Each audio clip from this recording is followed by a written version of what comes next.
guys, welcome back to my channel. Yes, I'm sitting on the floor right now because this is the best lighting in the house. Do you know what this is? I bet you know what it is. It starts with us, came in the mail yesterday, and everyone's been posting about it, but I wanted to make a reading vlog for it.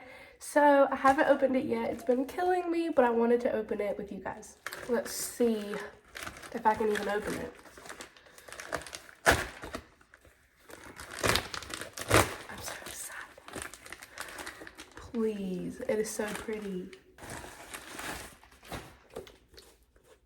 Look at it. Okay, so on the back it says, Ryle would dislike Lily dating anyone but him. Atlas Corrigan is the one man he absolutely will not stand having in his ex-wife's and daughter's lives.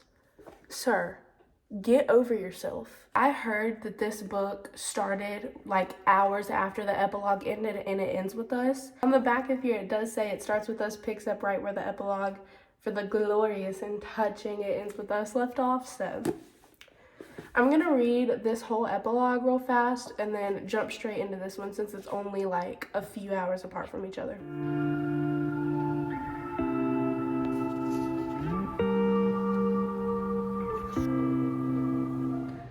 I really wasn't looking forward to the whole Ellen letters. Again, that was like one of the things that I didn't really like in It Ends With Us is the letters to Ellen. But right now Lily is writing to Ellen and she's stuck in a rut, doesn't really know what to do because she wants to be with Atlas, but she knows that if she dates Atlas that Ryle will be mad. And I'm like, girl, do what makes you happy, because I understand that she doesn't want to interrupt Emerson's life.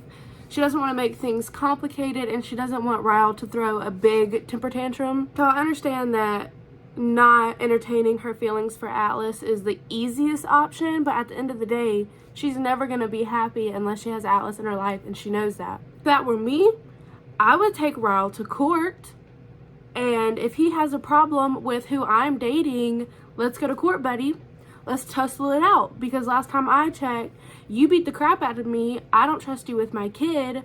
If you have a problem with a man that treats me right, let's go settle it in court, huh? Let's do that. It ends with us. It was told from Lily's perspective, which I didn't mind, but it is nice to get Atlas's point of view, and it starts with us. I'm now on chapter 3, page 17, so let's continue reading. I just finished chapter 7, and Lily agreed to go on a date with Atlas.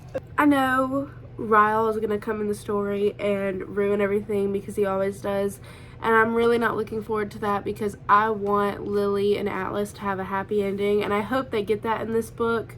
But I know that Colleen is going to put me through a roller coaster before a happy ending happens. I don't know, I hope the date goes well and she realizes that her happiness needs to come before Ryle's, and she needs to stop being so selfless and think about her and Atlas for just 2 seconds. Ryle is starting to get suspicious that she's seeing somebody, so I'm guessing it's not going to be long until he figures it out or she ends up telling him.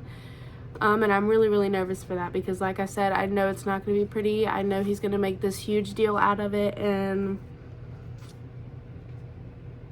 I don't like him.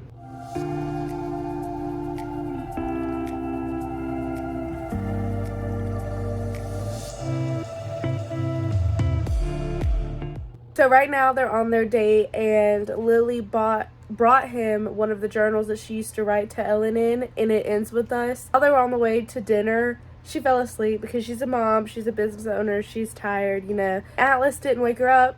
He was like, you know what, she's tired, I'm gonna let her sleep, and while she's sleeping, I'm gonna read her journal. So he did. And it was the entry where they had their first kiss, and it's like bringing back all the feelings that he had for her that night. He wrote a letter to her in his phone while she was still asleep. In chapter 12, she reads the letter that he wrote her. I guess it's kind of like a response because now he has her journal entries. So I guess now he's just going to write how he felt during that time period too, since he never wrote anything down. Lily came home from the date and went to go get Emerson from Melissa's house. And of course Ryle was there. And they were watching Finding Nemo. Ryle pulls Lily aside to talk to her and is getting upset because he just realized where Emerson's middle name came from, Dory. And he's like, did you name my child after this man? Talking about Atlas. and how Lily and Atlas have a connection to Finding Nemo. He didn't hit her, all was well, and Marshall, such a sweetheart, gave her advice, told her that no man should lay a hand on her and that she did the right thing by leaving him. We stan Marshall. We love Alyssa and Marshall. I'm now on page 115, chapter 13.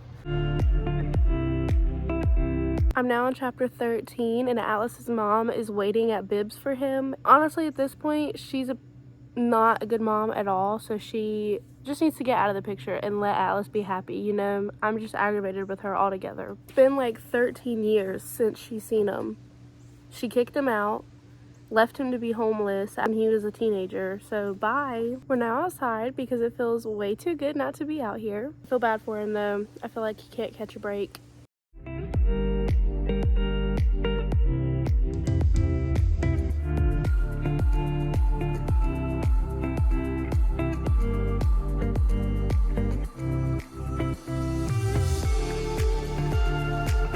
I knew it. Atlas's restaurant has been getting vandalized, and they don't recognize the guy that's on the footage from the video camera security thing.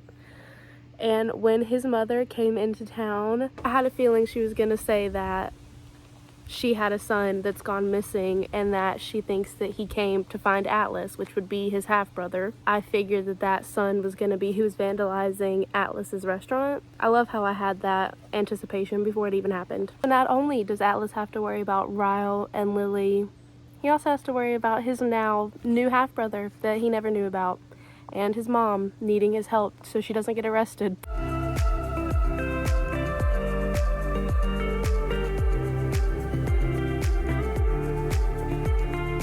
I have a feeling that because Atlas is Atlas, he's gonna take the responsibility of raising his half-brother that he just found out about. He's following right into Atlas's footsteps, and I feel like Atlas is gonna take pity on him and offer him a place to stay. I mean, as he should. I mean, it is his half-brother, whether he knew about him or not. Atlas is still reading Lily's journals that she gave him, and Atlas just got to the part where Lily's dad finds him in Lily's room and beats him with the baseball bat. For one, I hate that that even happened to him because Atlas, of all people, was the least deserving for a beating. But I also hate that he has to relive it. Like, it's his choice to read Lily's diaries, and he knew that it was going to bring back memories and be sentimental to him, but that's something that he should have never gone through in the first place, and now he's rereading it, and I just feel so bad for him. Like, my heart goes out to Atlas so much.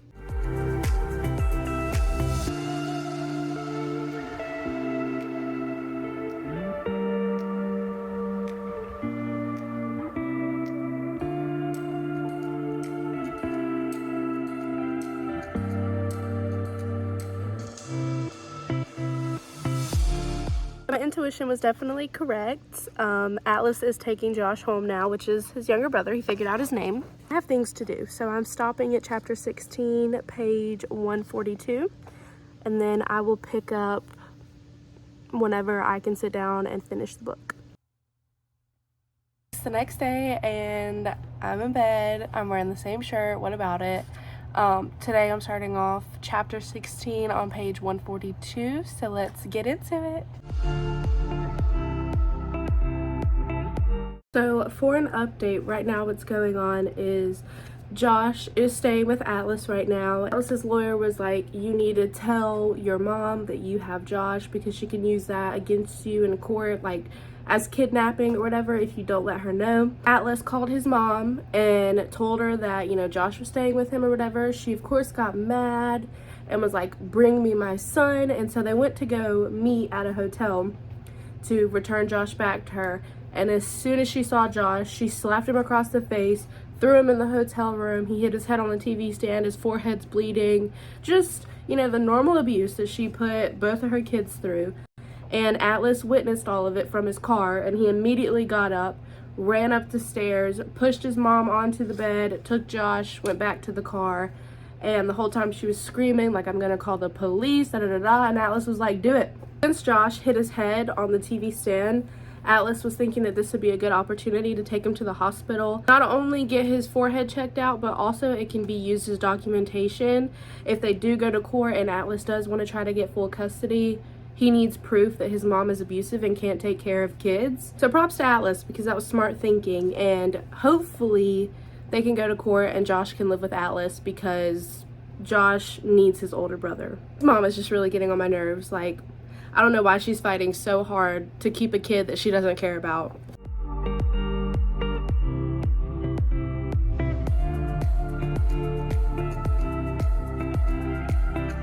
I'm so annoyed.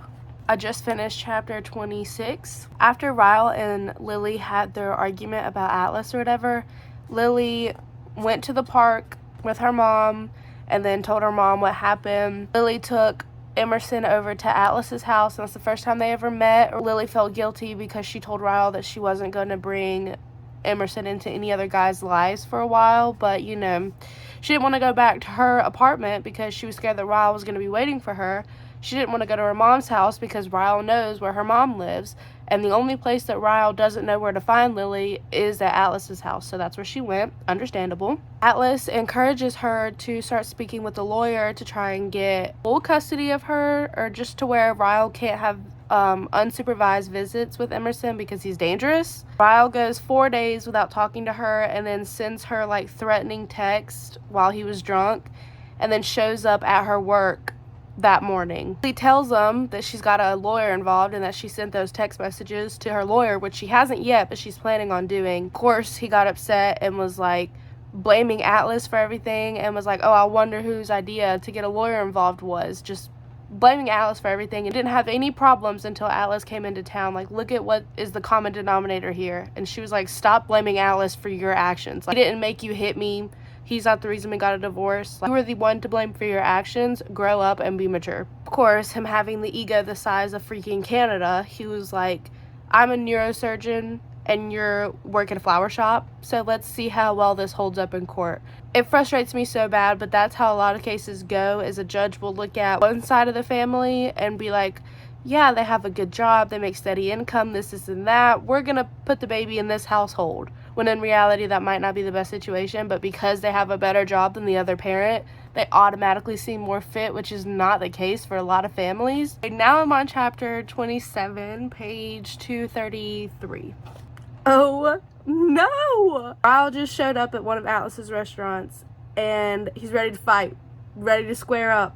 One of Atlas's workers was like, who's that? And Atlas said, my biggest fan. He just hit Atlas and knocked him to the ground. And Atlas said, it's not really a fair advantage when one person is on the ground when the punching begins, but Ryle doesn't seem like the type to play fair. He's about to hit me again, but I back up and he ends up tripping. He pushes off the ground, and when he's back on his feet, he stares at me fuming. He doesn't seem to be in attack mode in the moment. You done? I ask him. Oh, he's a savage. Atlas said, treating Lily the way she deserves to be treated is the easiest part of my life. I think you should be relieved she's with somebody like me. Ryle laughs. Relieved? I should be relieved? He takes several steps towards me, his anger ascending again. You're the reason we aren't together. It takes everything in me to remain on these steps, and every ounce of patience I have to not return his shouts with my own. You're the reason you aren't together. It was your anger and your fist that got you here. I was barely an acquaintance in Lily's life when she was with you, so do the mature thing and stop blaming me and Lily and everyone else for your actions. Called him out. Okay, I'm back with another update. I just finished chapter 34, and so far what's happened is Atlas took Josh to go see his dad in Vermont, and they got into the driveway. Atlas started telling Josh about the kind of man that his father was and how he treated him so badly. Told him that he's not telling him that to like persuade his decision. Like, Josh is his own person, and if he wants to know his father, he has every right to want to know his father, you know what I mean? It's like, I'm just being honest with you, I want you to know the truth, but he could be different now. I mean, that was years ago. If you want to reach out to him or go knock on his front door, I'll go with you, that type of thing. Josh concluded on his own that his father doesn't deserve to know him, because if he treated Atlas that way, he doesn't deserve another chance at fatherhood. So they went back home, and Josh still lives with Atlas now. And then, of course, the mom came to Atlas's house and was like, give me Josh. And he was like, no. The mom ended up leaving because Josh was like, I'm not going with you, like that's the end of that, and she ended up leaving because her panties were in a wad. Atlas told his mom to meet him at his restaurant so they could have a talk about Josh and like the whole custody thing. He was like, you know, I don't know why life turned out the way it did. I don't know why you don't see motherhood as the gift that it is. Please be a good mom right now and sign your rights over to me and let me take care of this boy. She actually agreed to it, so I guess he's gonna get full custody of him. Lily also had a talk with Ryle the same day that Atlas talked to his mom. Lily told Ryle that she doesn't want him to see Emerson unsupervised. I mean, he agreed to everything because he doesn't want to have to go to court and spend a bunch of money and all that. So right now, Lily's life is going great.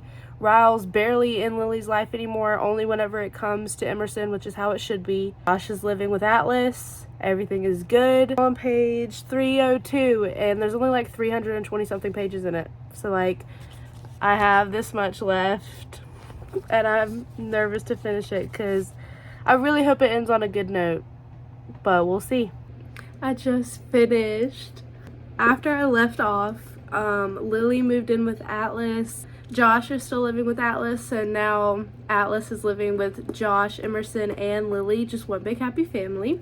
Ryle has finally come to terms with allowing Atlas to be in Emerson's life, and it's still very hard for him, obviously, but at least he's not throwing hands, so I guess that's a step up. And the last chapter jumped forward like 2 years. Lily and Atlas were getting married.